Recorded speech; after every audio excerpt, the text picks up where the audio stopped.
নমস্কার। শুভ বিবাহের আজকের পর্বের রিভিউ নিয়ে বাংলা সিরিয়াল সমাচার তোমাদের সামনে এসে গেছে। তো আজকের পর্বের রিভিউতে যেটা দেখা যাচ্ছে যে কিংশুক তো শুনে ফেলেছে যে ওই তেজ বসু মল্লিক বীরজুই। তো এবার বলছে আমি কি ঠিক শুনলাম?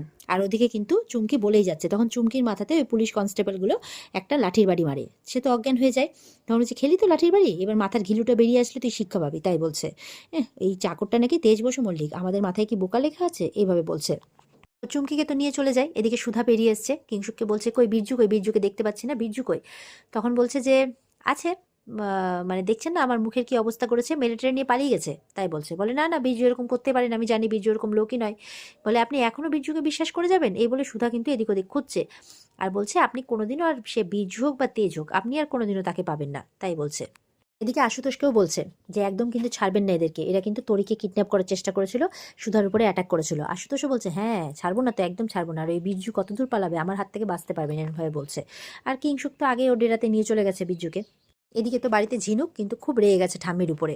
বলছে এই কদিন আগে আপনি ওর নামে যা নয় তাই বললেন, উচ্ছৃঙ্খল হ্যান ত্যান অনেক কিছু বললেন, কারণ ও সামান্য করে টাকা চেয়েছিল, তাও সেটা তরিকে বাঁচানোর জন্য। পরে তো নিজের ভুলটা বুঝতে পারলেন, কিন্তু আপনি আবার আবার আপনি আমার দিদিকে উল্টোপাল্টা ভাবছেন, ভুল বুঝছেন। তখন আশুতোষের মা বলছে শুনুন, ওর কথা শুনে কোনো লাভ নেই, ওকে বরঞ্চ এক কাজ করুন, ওই বীরজুর থেকে না, বীরজু তো ড্রাইভার, কিংশুক কিন্তু অনেক ভালো ছেলে, অনেক বড় পয়সাওয়ালা লোক। হ্যাঁ, এই কিংশুক যখন ওকে সবার সামনে বিয়ের প্রস্তাব দিয়েছে, ওর সাথে বিয়েটা দিয়ে দিন, নাহলে কোন দিন রাংরালিয়া করবে, কোন দিন কোন ড্রাইভারের সাথে না কোন কাজের লোকের সাথে পালিয়ে যাবে, তখন কিন্তু আপনাদেরই মুখ পুড়বে। তার চেয়ে বরঞ্চ কিংশুকের সাথে বিয়েটা দিয়ে দিন, আপনাদেরও বড় ব্যবসায়ীর সাথে সম্পর্ক হবে, এইভাবে বলছে। আর আপনার একটা সুনাম হবে যে আপনি একটা বিধবা মেয়ের বিয়ের ব্যবস্থা করেছেন। তখন ঝিনুক বলছে আপনি একদম চুপ করে থাকবেন, একটাও কথা বলবেন না, একদম বাজে কথা আপনি বলবেন না। আর ঠাম্মিকে বলছে ঠাম্মি আপনি ওনার কথা শুনছেন? ছি, আমি আজকে বলতে বাধ্য হচ্ছি, এই পুরো বসু মল্লিক পরিবার না বেইমান, বেইমান ছাড়া কোনো কিছু নয়। সমুদ্র তখন ঝিনুককে সামলাচ্ছে। আশুতোষের মা বলছে দেখো তোমার তো দিদি, তুমি তো দিদির তরফ কাটবাই। ঠাম্মিকা বলছে আপনি কিন্তু আমার কথাটা শুনুন। মেচকা বলছে যে উনি কিন্তু কোনো ভুল কথা বলছেন না, মানে মেচকাও কিংশুকের সাথে বিয়ে দিতেই চাইছে আর কি। তরিতা বলছে যে দিদিভাই কিন্তু অমন মানুষ নয়, বীরজু ওকে প্রভাবিত করার চেষ্টা করবে আর দিদি প্রভাবিত হয়ে যাবে, এমন মানুষ কিন্তু দিদিভাই নয়। সমুদ্র বলছে আমিও বৌদিভাইকে পুরোপুরি বিশ্বাস করি যে বৌদি ওরকম নয়, কিন্তু কেউ ওদের কথা শুনছে না। তুমিও বলছে বৌদি এটা কোনোদিনই মেনে নেবে না। সমুদ্র বলছে যে যাই বলুক, আমি জানি যে বৌদি দাদাভাইকে মন প্রাণ দিয়ে ভালোবাসে। ঠাম্মি জ্যোৎস্নাকে বলছে তরিকে ডেকে নিয়ে আসতে। এবার বলছে জ্যোৎস্না বলছে যে কেন, তরিকা কেন লাগবে, ও উপরে আছে। বলে ওকে নিয়ে এসো, আমি এক্ষুনি ওকে নিয়ে বেরাবো। বলে কোথায়? বলে বোর্ডিং স্কুল। তরিকে নাকি বোর্ডিং স্কুলে পাঠাবে আর সুধার বিয়ে দেবে কিংশুকের সাথে। সবাই তো এটা শুনে অবাক যে ঠাম্মি এটা কি বলছে। এবার ঝিনুক বলছে যে এটা ঠাম্মি কি বললো। আর ওদিকে চুমকিকে নিয়ে যাচ্ছে, চুমকি তো বলেই যাচ্ছে যে আমাকে ছেড়ে দাও, আমাকে ছেড়ে দাও, আমাকে ছেড়ে দাও। কিছুক্ষণের মধ্যেই দেখা যাচ্ছে পটলা কিছু ছেলেপেলে নিয়ে, মানে হয় না যে কোনো ট্রফি জিতলে যে একদম আবির খেলতে খেলতে চলে আসে, সেরকমভাবে খেলতে খেলতে গান বাজাতে বাজাতে চলে আসছে, একদম পুলিশের গাড়ির সামনে এসে দাঁড়ায়। তো পটলা তো দেখে নিয়েছে সামনে গাড়ির ভেতরিয়ে আছে চুমকি আছে, আর চুমকি আর পটলার কিন্তু চোখে চোখে ইশারাও হয়ে গেছে, মানে এটা সব প্ল্যান আর কি, ইশারাও হয়ে গেছে। তো এবার পুলিশগুলো বলছে বারবার করে সরে যাও সরে যাও, কিন্তু ওরা কিছুতেই সরছে না। তখন একটা পুলিশ যেই গাড়ি থেকে বেরোতে যাবে, চুমকি কিন্তু পকেট থেকে রিভলভারটা নিয়ে নিয়েছে আর তার দিকে তাক করেছে আর বলছে এক্ষুনি দরজাটা খুলুন, নাহলে সবকে কিন্তু আমি শ্যুট করে দেবো এখানেই। পুলিশও ভয়ে ভয়ে দরজা খুলে দেয় আর ও সবার দিকে বন্দুক তাক করতে থাকে, আর তাক করতে করতে পটলারা কিন্তু গাড়িটা ঘিরেই রেখেছে এখনো পর্যন্ত, আর ওই ফাঁকে কিন্তু চুমকি সেখান দিয়ে পালিয়ে যায়। পুলিশরা তাড়া করেও কিন্তু তাকে আর পায় না। এদিকে দেখা যাচ্ছে তেজকে তো আটকে রেখেছে, তেজের মাথার ইয়েটা খুলেছে আর দুজন গুন্ডা কিংশুকের বলছে যে আমাদের বসের যেই মেয়েকে পছন্দ তার দিকে তুই হাত বাড়িয়েছিস, এবার দেখ তোর কি হয়, তোর বস তোকে, মানে বস এসে তোকে না কুচি কুচি করে কাটবে আর কুকুর বিড়ালকে খাওয়াবে, তাই বলছে। আর ওদিকে দেখা যাচ্ছে তেজের ফোন বাজছে, তো ফোনগুলো এই গুন্ডাগুলোই নেয় আর কি, দেখছে ম্যাডাম জি লেখা আছে, মানে সুধা ফোন করছে, ওদের কিন্তু সুধা ফোন করেই যাচ্ছে। তো এরা ফোনটা কেটে দেয় আর তেজ কিন্তু হুঁ হুঁ করেই যাচ্ছে। তো সুধা বলছে ফোনটা কেন কেটে দিল? এবার গুন্ডাগুলো বলছে দেখ ম্যাডাম জি ফোন করছে তোর, এবার তোর মত মানে তোকে যেমন সুইচ অফ করেছে ওই ফোনটাকেও সুইচ অফ করবো। ফোনটাকে সুইচ অফ করে দেয়, সুধা ফোন করে দেখছে ফোনটা সুইচ অফ। বলছে এবার আমি কি করে খুঁজবো, ফোনটা যে সুইচ অফ করে দিল, কোথায় খুঁজবো আমি? বলছে চুমকি, চুমকি একমাত্র বলতে পারে, এই বলে থানাতে দৌড়েছে, জানে থানাতে নিয়ে গেছে চুমকিকে।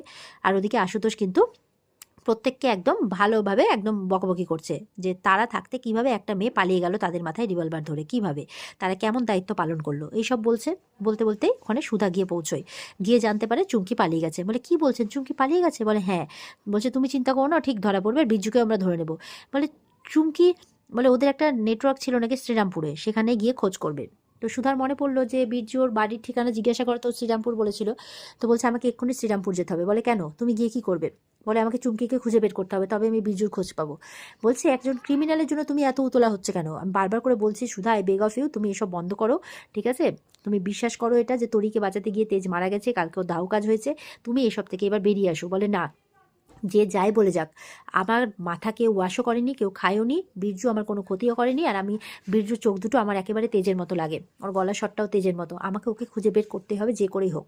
আশুতোষের কোনো বলাতেই সে কিন্তু শুনছে না, বলছে আমি যে করেই হোক, যেভাবে তরিকে খুঁজে বের করেছি সেভাবে তেজকেও খুঁজে বের করবো যেখান থেকে পারি। ঠিক সেই সময় সুধার ফোনে একটা ফোন আসে।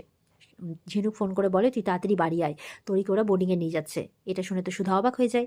এদিকে এবার কিংসুক চলে এসেছে মানে তেজের কাছে, আর তেজকে এসে খুব মারছে।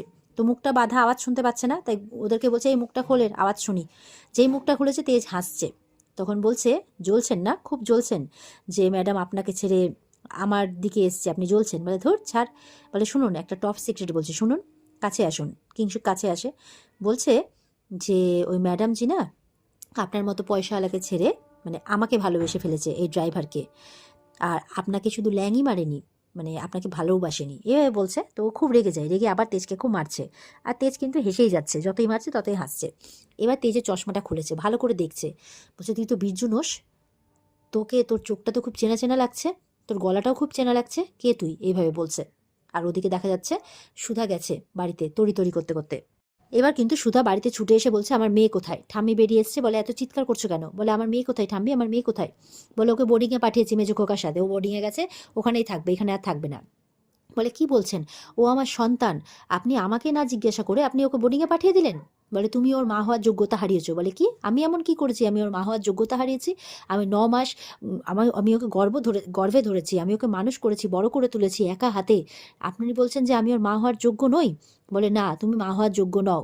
বলে আপনি বলুন, প্লিজ বলুন ওকে আপনি কোন বোর্ডিংয়ে পাঠিয়েছেন, আমি এক্ষুনি ওকে নিয়ে আসবো। বলে না, ও বোর্ডিংয়েই থাকবে, ও আর এই বাড়িতে ফিরবে না। এবার একে একে বাড়ির সবাই বেরিয়ে এসছে। সুধাও, জ্যোৎস্না, তরিতা, রেশমি সবাইকে জিজ্ঞাসা করছে, কিন্তু কেউ কোনো উত্তর দিচ্ছে না। ঝিনুক বলছে আমিও জানি না রে দিদি, যে ওরা ওকে কোন বোর্ডিংয়ে পাঠিয়েছে, আমি আটকানোর খুব চেষ্টা করেছিলাম কিন্তু আমি পারিনি। সুধা বলছে হয়েছে, অনেক হয়েছে, চুপ কর সবাই, আর কোনো কথা আমি শুনতে চাই না।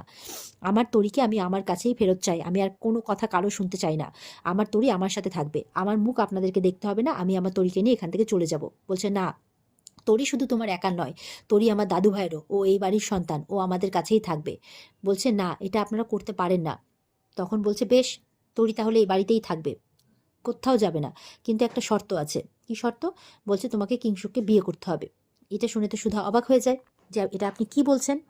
আর এখানেই কিন্তু আজকের পর্ব শেষ হয়ে যায়। তো এই ছিল আজকের পর্বের রিভিউ। ভালো লেগে থাকলে পর্বকে লাইক কমেন্ট করে জানাতে ভুলবে না, আর আমাদের সাথে জুড়তে চ্যানেলকে সাবস্ক্রাইব করতে ভুলবে না। দেখা হচ্ছে তোমাদের সাথে আগামীকালকে। সবাই খুব ভালো থাকবে। আজকের মতো পর্ব এই পর্যন্তই। টাটা।